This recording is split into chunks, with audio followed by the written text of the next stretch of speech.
semburan pisau ular kobra ketika kena mata itu sangat perih seperti itu loh, membutakan saat itu juga. Jadi ketika salah penanganan itu bisa bahaya.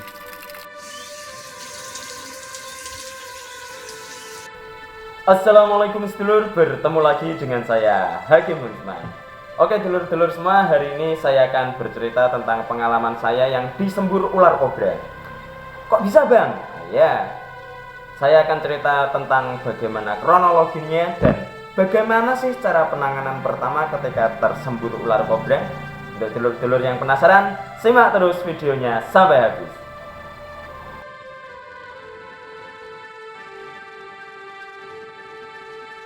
Jadi pada tanggal 18 Mei 2026, Minggu malam waktu itu, saya mendapati postingan ini dari salah satu grup hobi hewan Purwodadi.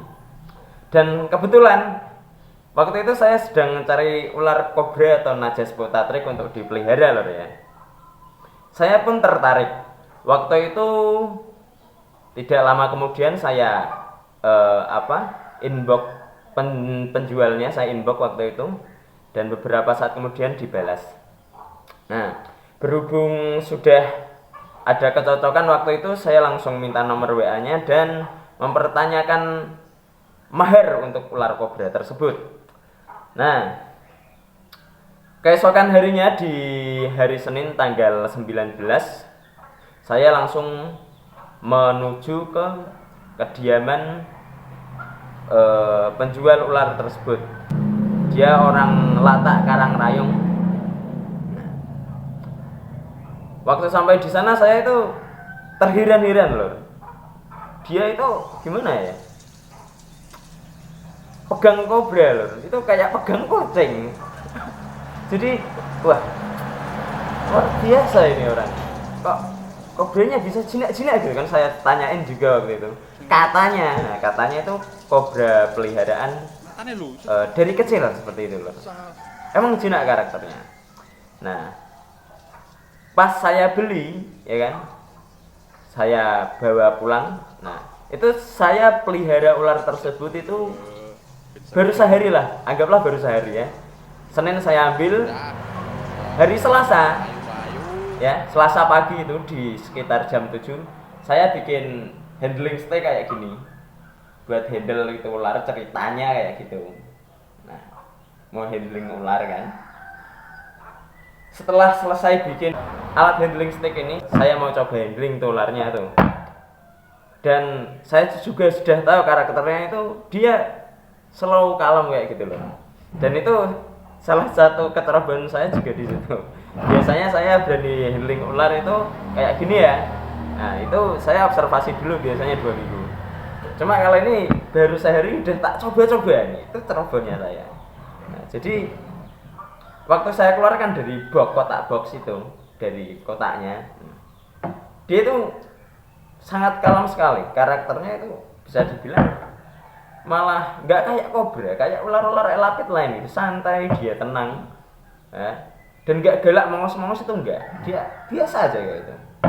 Mungkin karena saya lengan, saya gencet kepalanya, gitu kan, saya tangkap ini, anggaplah kepalanya ini. Nah, kepalanya ini. Nah, karena saya lalai dan saya lupa juga kalau ular kobra Jawa, meskipun mulutnya tertutup kayak gini, anggaplah tertutup ya, itu masih bisa nyembur loh. Saya lupanya di situ. Dan dilelah karena saking penasarannya saya, kan udah tak pegang gini ya, udah aman nih tak pegang. Pengen tak lihat giginya itu rencana. Waktu saya tolahin gini, ini kan kepala dia di sini tuh. Dia bisa lihat kedua mata saya kan otomatisnya. Di situ dia nyembur jelas gitu kena mata kanan saya. Ini kondisi saya 1 jam setelah tersembur ular kobra, tapi ini dilakukan penanganan juga secara langsung ya, seperti ini.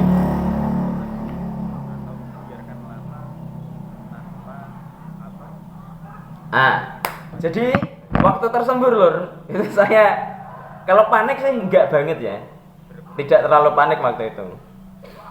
Nah, Waktu itu habis tersembur secara spontan ya.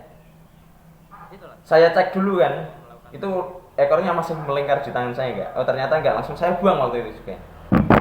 Jadi saking gimana ya, terburu-burunya waktu itu untuk segera melakukan penanganan pertama itu kobranya saya tutup box, saya kasih pemberat dan tak biarin aja, tak biarin waktu itu ya karena harus segera melakukan penanganan pertama. Itu tadi lor, kalau semisal terjadi semburan lor, itu kan jerat kayak gitu kan, kena mata nih, semisal kena mata, itu jangan langsung dibuat meremelek, begini jangan. Itu sebisa mungkin tahan ya, 30% terbuka kayak gini. Oke, yang penting tidak terbuka secara full ya. Dan langsung cari air mengalir loh. Waktu itu kebetulan TKP atau tempat kejadian perkara itu tidak jauh dengan keran air di belakang rumah saya. Itu saya spontan langsung lari ke belakang dan saya waktu itu langsung melakukan penyiraman di mata saya yang terkena semburan. Kalau semisal tersembur ular dari jarak 1 meter atau mungkin 1,5 meter, itu mungkin bisa yang sampai mengkontaminasi mata itu paling sedikit lor biasanya. Lah ini lor, saya sama ularnya ini jarak berapa ini? Sekitar 40 sentian. 40 cm lo bayangkan, sedekat itu. Dan seketika mata saya jadi buta. Ya. Buta, bukan buta permanen ya waktu itu. Buta dalam artian itu kita kehilangan penglihatan sekitar 98%. Penglihatan kita 98% terganggu pasca tersemburan tersebut. Jadi pasca tersembur itu lor, nah itu langsung putih seketika. Jadi mata ini kalau ditutup ini buat melek, ini nggak kelihatan apa-apa, cuma kelihatan warna putih aja. Waktu saya lakukan pembilasan waktu itu lor, untuk netralisir fenomena mengkontaminasi mata waktu itu saya lakukan menunduk ya, bukan mendongak tapi menunduk waktu itu seperti ini. Kita pegang selang nih, nah, disemprot-semprotkan kayak gini. Ini videonya ada kok, waktu belum lama setelah kejadian nih, waktu masih melakukan penanganan pertama. Seperti ini bisa dulur-dulur lihat ya. Jadi lakukan seperti itu lor, kita siram terus seperti itu ya. Dan jangan sering dikedip-kedipkan, pokoknya buat melek terus itu sambil disiram air. Dan jangan lupa di juling-julingkan seperti ini. Itu sambil disiram. Nah, lakukan seperti itu lor ya, supaya netralisir venom yang ada di kelopak mata itu bisa berjalan dengan baik dan sesuai dengan harapan kita. Jadi kalau kita juling-julingkan mata seperti ini, nah, itu nanti bisa cepat hilang efek kontaminasi dari bisa tersebut. Kemudian waktu pembilasan lor, saya itu langsung ya minum susu itu kurang lebih hampir 1 liter dan makan jahe juga. Karena apa ya, efek dari bisa tersebut lor, meskipun ini secara semburan ya, bukan tersuntik atau tergigit, itu bukan ya. Meskipun terkena semburan itu kita sebisa mungkin juga harus melakukan apa ya, penguatan imun lor. Kita bisa makan makanan bergizi ya, contoh seperti saya itu langsung minum susu sebanyak mungkin dan juga makan jahe seperti itu lor. Dan alhamdulillah lor, kan saya bilas 5 menit, 10 menit ya, bahkan sampai 15 menit itu lor, itu mata masih putih lor, masih buta ya, masih buta itu. Nah, 15 menit berjalan ke 20 menit, ke 25 menit, alhamdulillah.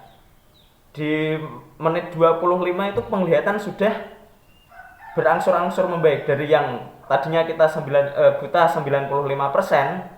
Nah, itu membaik menjadi kebutaannya menurun lor. Jadi anggaplah itu sekitar 60%. 60% itu masih terlihat putih, tapi kita sudah mulai bisa melihat ya.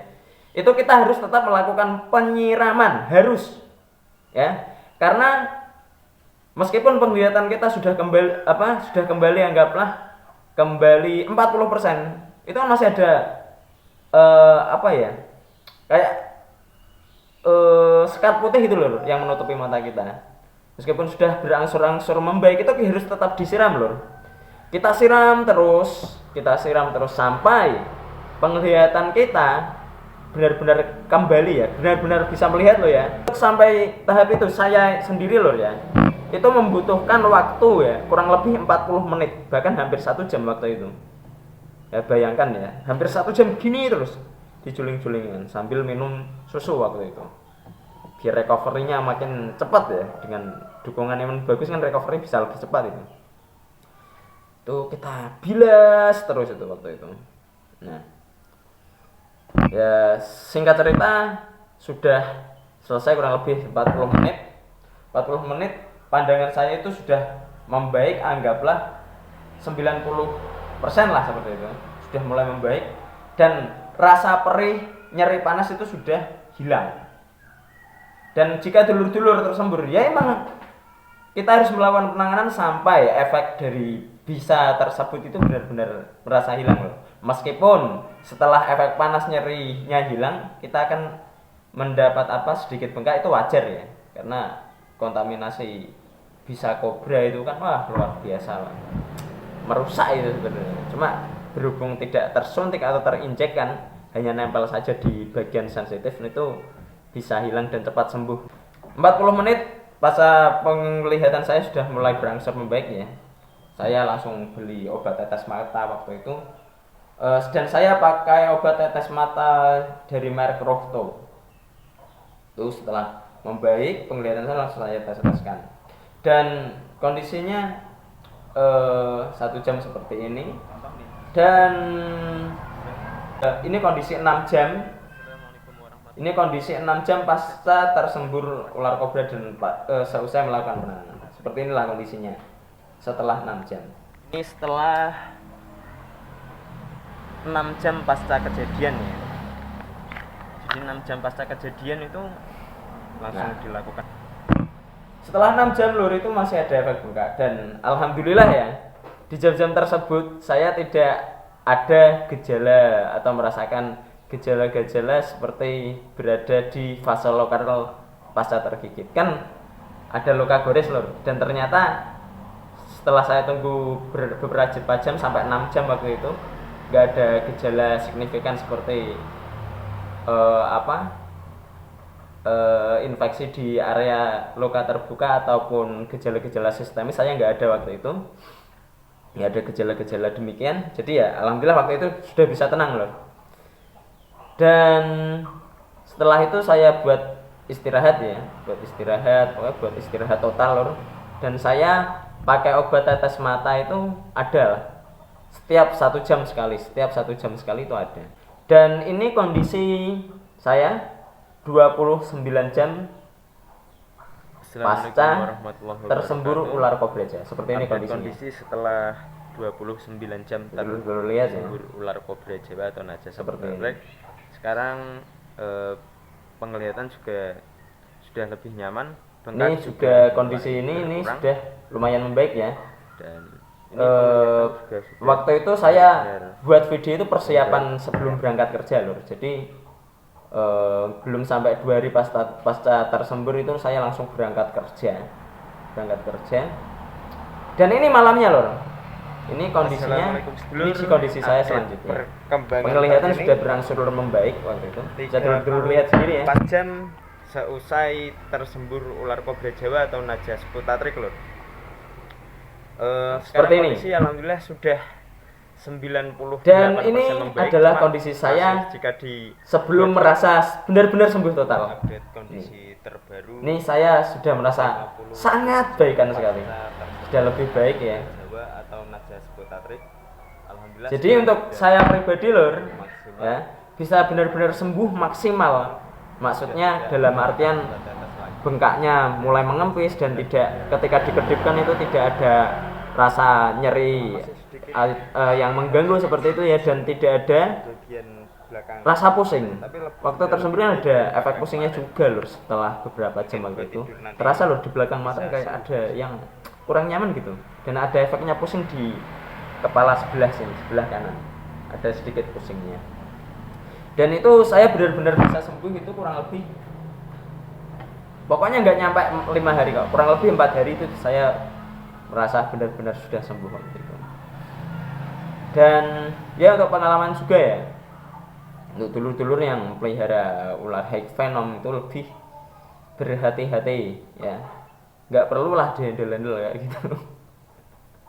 Ya kita cukup perhatikan saja, kita nikmati keindahannya seperti itu loh. Dan jangan ceroboh seperti saya ya. Ini saya mau sharing-sharing pengalaman ya. Dan alhamdulillah loh sekarang ini tanggal 25 loh, Senin tanggal 25 Mei. Ini saya benar-benar sembuh, sudah bisa melihat dengan jelas dan tidak ada gejala-gejala kerusakan permanen ya. Ini alhamdulillah bisa sembuh total dan tanpa ke rumah sakit. Sumpah, bener. Ini demi Allah saya tanpa ke rumah sakit loh. Saya cuma sharing-sharing sedikit kepada dulur-dulur semua mengenai pengalaman saya yang ya agak membagongkan ya waktu itu. Kalau mungkin sekian video dari saya. Jangan lupa untuk like, komen, dan subscribe channel ini supaya channel ini bisa terus berkembang dan memberikan wawasan serta edukasi untuk dulur-dulur semua. Saya Hakim Hunsman pamit undur diri. Wassalamualaikum warahmatullahi wabarakatuh.